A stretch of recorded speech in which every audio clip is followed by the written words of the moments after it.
want to welcome to the program Amane Badhasso. She's a candidate for Congress in Minnesota's 4th District, running in a primary against Betsy McCollum, a longtime congresswoman from that district. Amane, welcome to the program. Thanks so much for having me, Sam, and everyone else. Thank you. So, all right, let's start with just tell us a little bit about the 4th District, and then we'll get into, why you're running in this primary. Yeah, absolutely. So the 4th District is Ramsey County and some parts of Washington County, but majority of it is Ramsey St. Paul. It is a Democratic district, Democratic majority, in fact, progressive majority, because we supported Bernie Sanders overwhelmingly in 2016 and 2020. And, it's a majority working class. I, for example, live on the east side of St. Paul, which is majority working class. We have over 40% folks of color in this district. And it is also home to the largest majority of former refugees in the state of Minnesota, right next to the 5th District where Representative Omar is. And so I feel incredibly honored because this was the place that gave me a home when I was 13 years old when I moved here as a refugee. Okay, and so let's get into this. This is an interesting race because it pits ostensibly two people, and again, there's really no chance of a Republican winning this seat. So this just becomes a question of, what is the nature of the representation you want from a district that went for Bernie Sanders, say. On paper, you and McCollum have, it appears, and correct me if I'm wrong, but on paper it appears like you have very similar positions ideologically. Is that a fair assessment? You have a working class organizer, a former refugee from one of the poorest nations in the world, running against the CFO of the military industrial complex. I am a grassroots funded candidate. 100% of my donation comes, from working class folks. Majority of my donations have been from District 4. We were able to out fundraise a 22-year incumbent as a result of folks wanting change. She is a corporate Democrat, and I am a people-funded grassroots candidate. So there couldn't be more distinction. But of course, she's a Democrat and I'm a Democrat as well. Certainly, we have a lot more in common than we disagree. But I do believe that my district deserves somebody that will be accountable to them and not to Lockheed Martin and Raytheon. I think they're ready to welcome a new generation of leadership. Broadly speaking, there is a problem with people who chair like armed services committees, right? There's a certain inevitability that person is going to be getting a lot of their money from the same people who are getting their money from that committee, essentially. Let me just, and this is a little bit off topic but how do we deal with that? I mean, if we are and I think you're one of those people who feel like we should have a much smaller military budget, not necessarily because we need that money in other places. I'm quite convinced that we could find that money if we wanted to, but that it creates things like wealth disparity. It creates things like death and destruction for other people around the world. It gives that industry an extraordinary amount of power because of the way that that money is dispersed throughout the country and influences politicians there. From a perspective of progressives who want to limit the military industrial complex, like what do you do about that type of situation? Because on one hand, you get a progressive in there, they would have to not take that kind of money, right? To be able to basically constrain that committee. Yeah, absolutely. So we have broader issues across the states, right? I first want to say that I consider myself a product of, the folks who continuously fund U.S. imperialism abroad. I flew from war and conflict, grew up without both parents as a result, and lived in the slums of Nairobi, Kenya, basically starving majority of my life. I do believe that money in our politics is a major issue, but there's a broader issue of the military-industrial complex that dictates the legislative policies in Washington.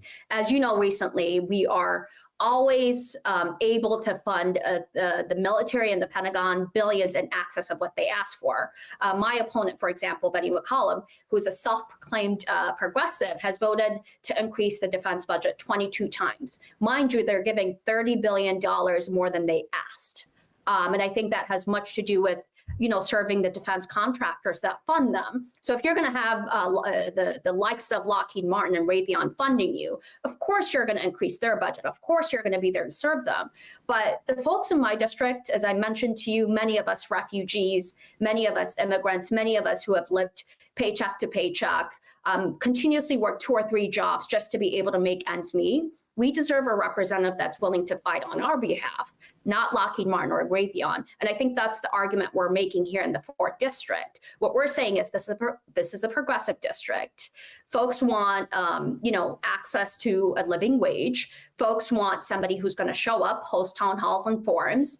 Folks want Medicare for all. They want the Green New Deal. And they want to basically not send somebody to Washington who's going to be a lobbyist on behalf of the corporations that fund them. And I think that's the argument we're making here.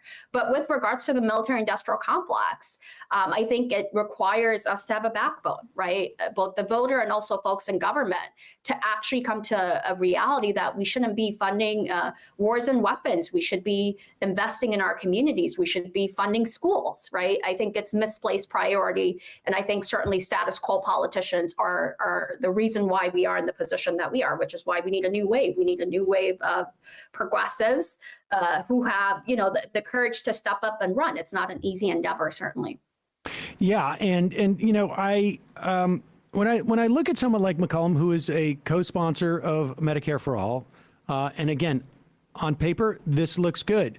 At the same time, you don't get to be head of the Armed Services Committee unless you have a very transactional and probably a very a smoothly transactional relationship with the leadership of the party in the House, who are not in favor of Medicare for All. And it sort of raises the question for me, like, I can see what the get is. What's the give in that dynamic? And that's a little bit problematic. And so do you think that generationally there is a different style? I mean, I maybe talk too much about there being a generational problem within the Democratic Party, both in terms of like their politics within the Democratic Party and also relative to the Republican Party.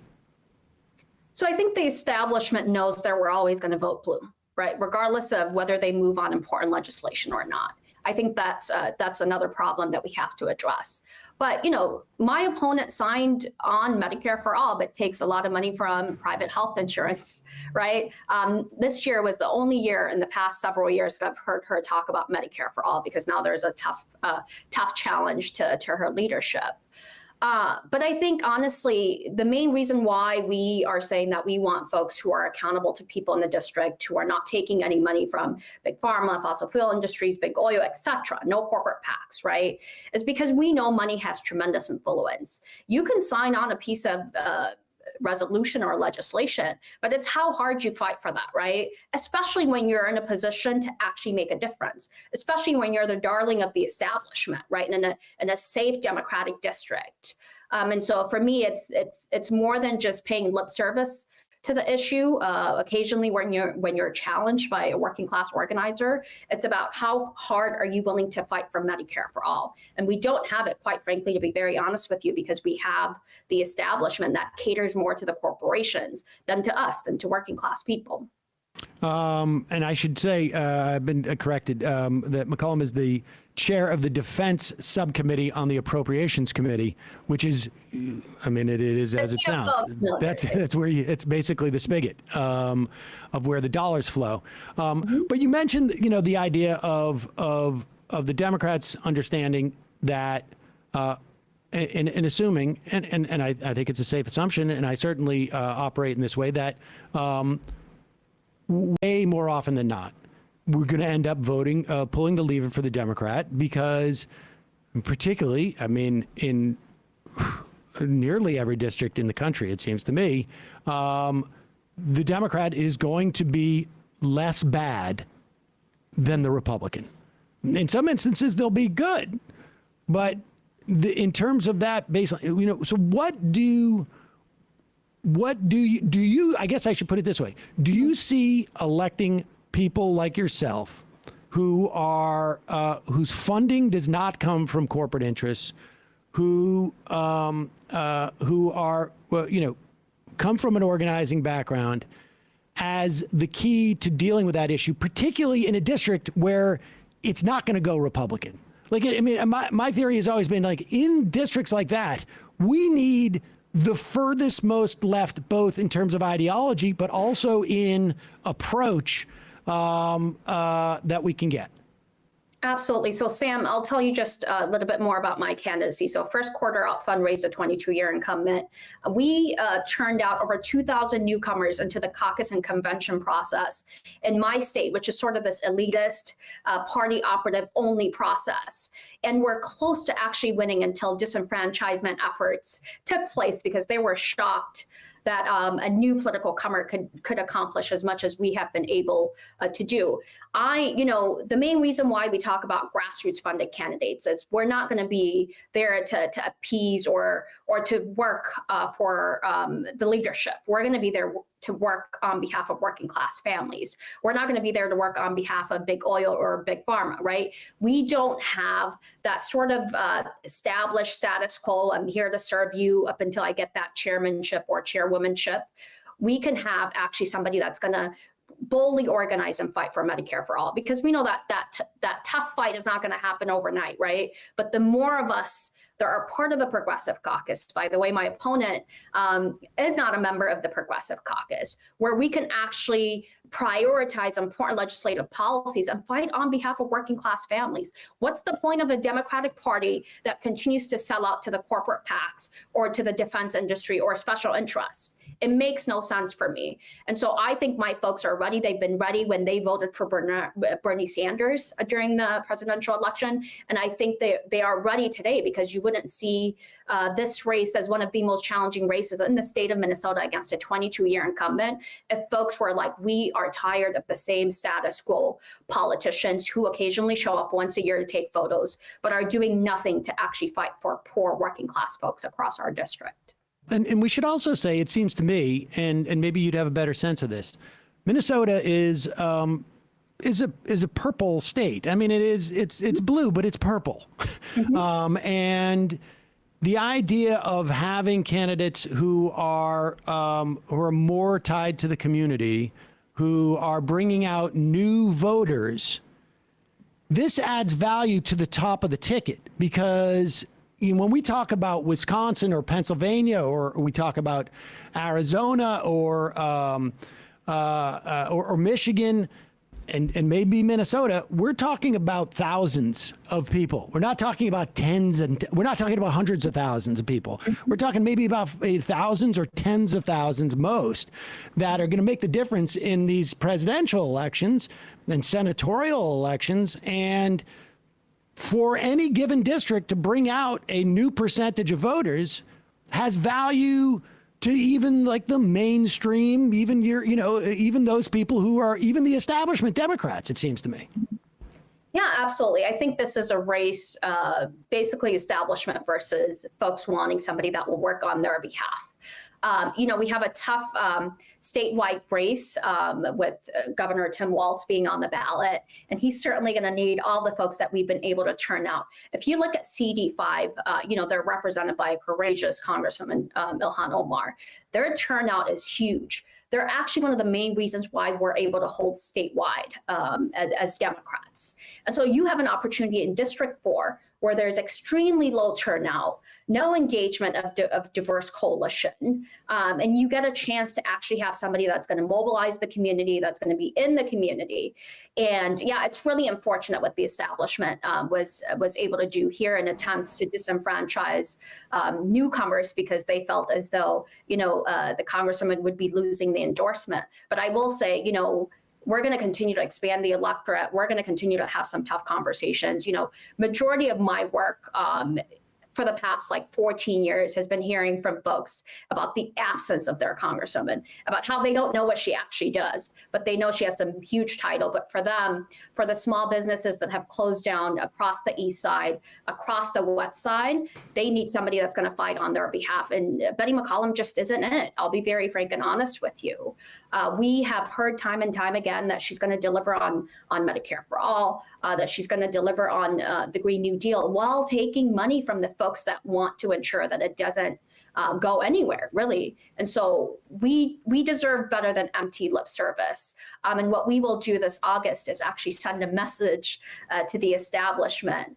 What happens when you completely ignore the large base of the large progressive base of our community? I think it's going to be a really tough fight. And I think, regardless of whether we are going to show up in mass numbers to elect a Democrat in November, we want to see change. We want to see less corporate Democrats in office and more progressives and more folks who are willing to fight on behalf of working class families. And certainly, as you know, we make no apologies for that fight. One last question. You brought up Ilhan Omar, and I know that she is, if she hasn't, I don't know if she's done an official endorsement, but certainly has expressed admiration for your candidacy. One of the things that she and other members of the squad are known for is to have a more critical perspective on the U.S. relationship with Israel. McCollum has also had a history of, I think, fairly, from the perspective of people who have been skeptical of that relationship, but the way that it works have been pretty good. What is your position on U.S. relationship with Israel? Yeah, so I'm a former refugee who flew away from discrimination and war and violence. And so I stand in solidarity with the Palestinian struggle for freedom, and certainly, want to ensure that the Israeli people are also able to live in peace and security. I think we have to always reevaluate our relationships with allies that commit gross human rights violations. And so for me, as a progressive and as somebody who knows what it's like to, live through conflict, it's really critical that we are able to uphold our own values, right? We certainly don't do that enough, and we haven't. But I think as a progressive, as somebody who comes from a completely different country, I will be committed to standing up for the things that I believe that we should be standing up for, which is for democracy, for human rights, and to ensure all of our allies live up to those standards. And if they don't, I think it's going to be a tough position to be in, to be continuously in relationship with folks who commit gross human rights violations. Well, Amane Badhasso, candidate for Congress in Minnesota's 4th District. Do you have a website? I do. I figured as much. So for folks who share our vision, for folks who want to actually have more progressives who are accountable to people in U.S. Congress, go to amaneforcongress.com. So it's AMANE for Congress.com, and feel free to sign up and get activated and get involved, because it's going to take all of us to ensure that we're able to fight for each other. So when is this primary taking place? August 9th. So very soon. All right. Well, really appreciate you coming on. We will put a link to your site at majority.fm and in the podcast. Thank you so much, Sam. I'm a huge fan, so I'm honored to be here. Well, thank you. I appreciate it. Thanks for coming on.